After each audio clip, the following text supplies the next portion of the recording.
Hey, good afternoon, everyone. David Ghai with Kingdom Minded Trading. Today's daily market wrap.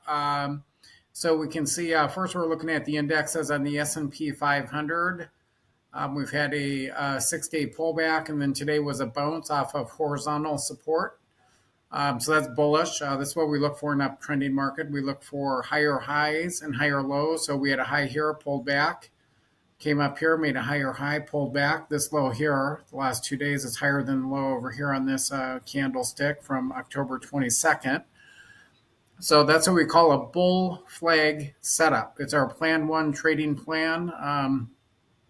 And so it's bullish. The S&P 500, 1 year uptrend, 3-month uptrend, and, a bull flag setup. So we may get a bounce tomorrow. We may not.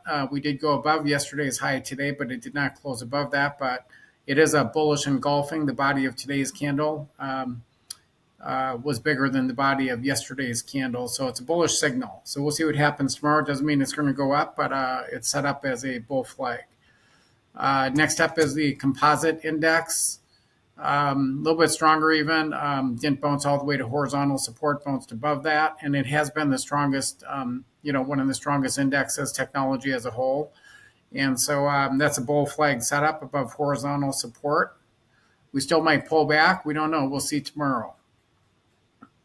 Looking at the Dow 30, bull flag setup. If you placed a conditional order, if you were trading the exchange traded fund on this, which is the symbol DIA, you would have entered yesterday, you would have put a high above yesterday's candle. And so today, if it went above that price, you would get in. And so you would have been filled on that. And, we don't know how it's going to turn out, but that's also a bull flag pattern above horizontal resistance and above the 30-day moving average.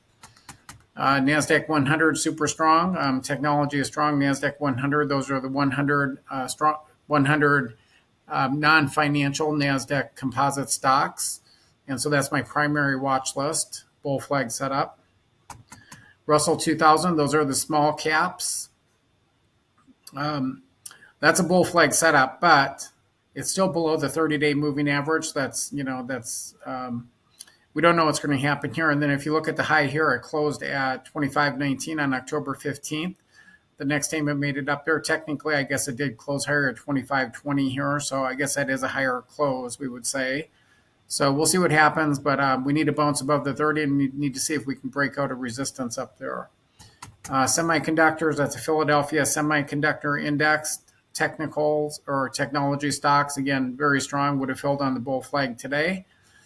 We don't know what it's going to do tomorrow. We'll see. It could come back and test the support down here, horizontal support, and also the 30-day. And last but not least, we talked about volatility over the past few days. We did see a pullback in that today, but it did close above the 30, so that would be bearish. If it does continue up, the market's going to come down. There's an inverse relationship between volatility and the S&P 500 index. The VIX is the Chicago Board of Options Exchange volatility indicator for the S&P 500 stocks. So technically a bearish day. We'll see what happens tomorrow. If it comes down, the market's going to go up, but we have to be selective in what we're looking at, placing trades on. Not only because, we also want to identify the strongest areas to put our money into, but also because we're at all-time highs. And so it would not be surprising at all to see a 10 to 20% correction in the market. So doesn't mean we're going to get it right away, but we're overdue, that's for sure. So the summary here is all the major indexes are up. They're on 3-month uptrends, 1-year uptrends. Overall, the posture is still up. Looking at the S&P 500 sectors, starting with basic materials, 3-month downtrend, just like yesterday. XLC communication stocks, 3-month uptrend. If you look at where it was 3 months ago and where it closed today, that's up. But it's under the 30-day moving average. That's a sign of weakness. It is getting a bounce off potential support in the 112 low area. And so maybe it'll bounce higher. We'll see. But right now, it's not something I would be placing a trade on the sector itself. There might be stocks within that sector and within the strongest industry groups within that might make sense, but not this. Energy, 3-month uptrend, but it's pretty ugly here. Under the 30-day moving average, hasn't done much of anything recently, so not too excited about that. Financial stocks, same thing. Technically on a 3-month uptrend, but not much, and it's under the 30-day moving average. So this was what I was highlighting yesterday. We have 6 sectors uptrending on the 3-month chart, but only 3 of them are even above the 30-day moving average. So my strategy is to go into those sectors that are the strongest above the 30-day moving average and find specific stocks within those sectors that are still trending up, making higher highs and higher lows. XLI Industrials, 3-month uptrend, and still under the 30-day moving average. Not too exciting. Technology, our strongest sector, besides healthcare, bull flag setup. Staples, 3-month downtrend. We closed over here 3 months ago on August 6th at 81.62. Today closed at 75.94. Might have support here, but it's obviously weak. Real estate, 3-month downtrend. Not too exciting. Utilities. Utilities do well when when interest rates are up. Then utilities do well. Typically, a lot of people buy utility stocks for the income, so it's not something I would trade. But overall, it's bullish on a 3-month uptrend, but it is still below the 30. It is showing some potential, support here in this area at the 88.45 area. And if it does break up and, then it's going to have some resistance at 92 and then 94 area. So healthcare, second strongest sector, made a higher high over here, a higher close on October 27th, pulled back, and then now set up a bull flag, and it's filled that. Hasn't gone too far in 4 days, but it's still up, but it's probably not gone too far just as a result of the overall market. Consumer discretionary. We're in a consolidation phase at resistance in this, 242 range, down to, let's say, 234. It's just stuck in a range pretty much until it breaks out. Would not be something I would place a trade on as far as the ETF, but there's probably stocks within consumer discretionary that are doing very well.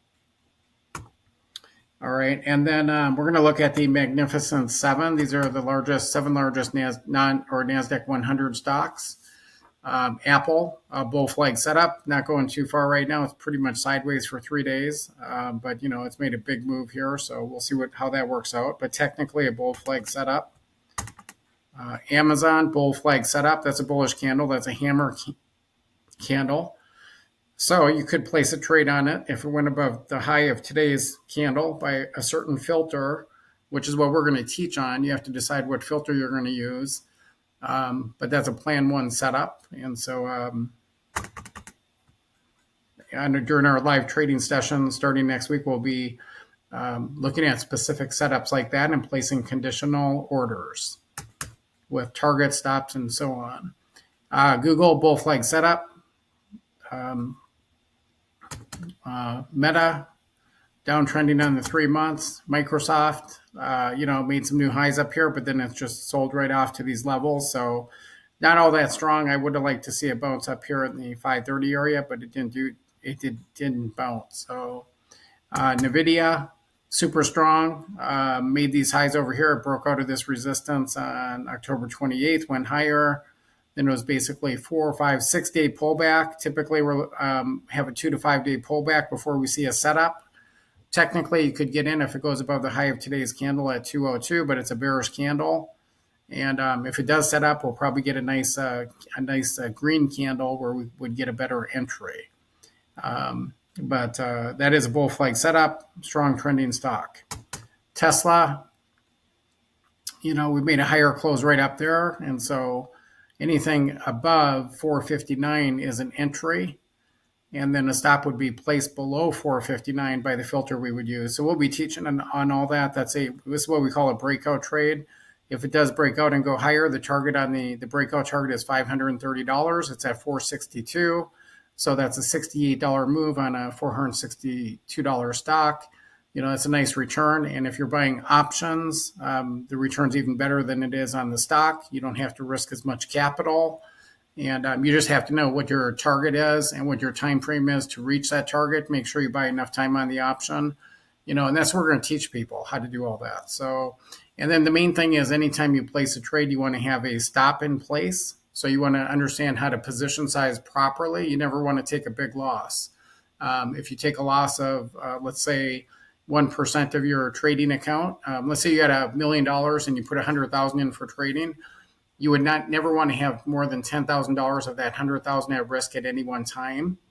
And you never typically want to have more than 1%, 0.5% to 1% on any one trade. So if you have a $100,000 trading account, that means you would be able to risk up to 1% on a trade. So,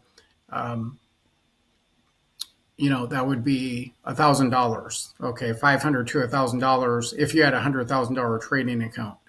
Now, as you're a seasoned trader, you can trade up to maybe risk up to 5% or 10%, but then you wouldn't want to have more than one or two positions because, again, you never want to risk more than 10% of your trading account at any one time. You want to be 90% in cash. So that's just how you want to do it when it comes to trading. And that's because of the drawdown effect. If you lose 10% of your money in one day, you can earn 11% return on what's left, 90,000 as an example. You can earn 11% on that or 12% and you're back over 100,000. But if you lose 25% of your portfolio, then you're going to have to get a 50% return to get back to break even. If you lose 50% of your money, if you go from 100,000 down to 50, now you need to make 100% on what's left, the 50,000 to get back to break even. So that's called the drawdown effect. So it's very important that you have specific trading plans in place, that you have rules in place and you follow them every time. And that's what we're offering through my service. All right. And then last but not least, we're going to look at a few of the commodities. The ones I'm looking at mostly right now are gold and silver.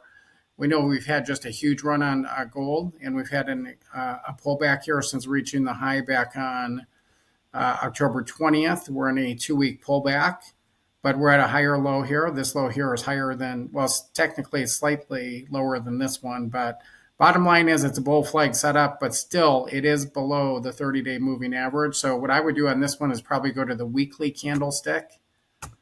And I would say that once it closes, if this week, right now, if you were taking a bullish trade, you would not want to enter the futures contract on gold unless it goes above last week's candle.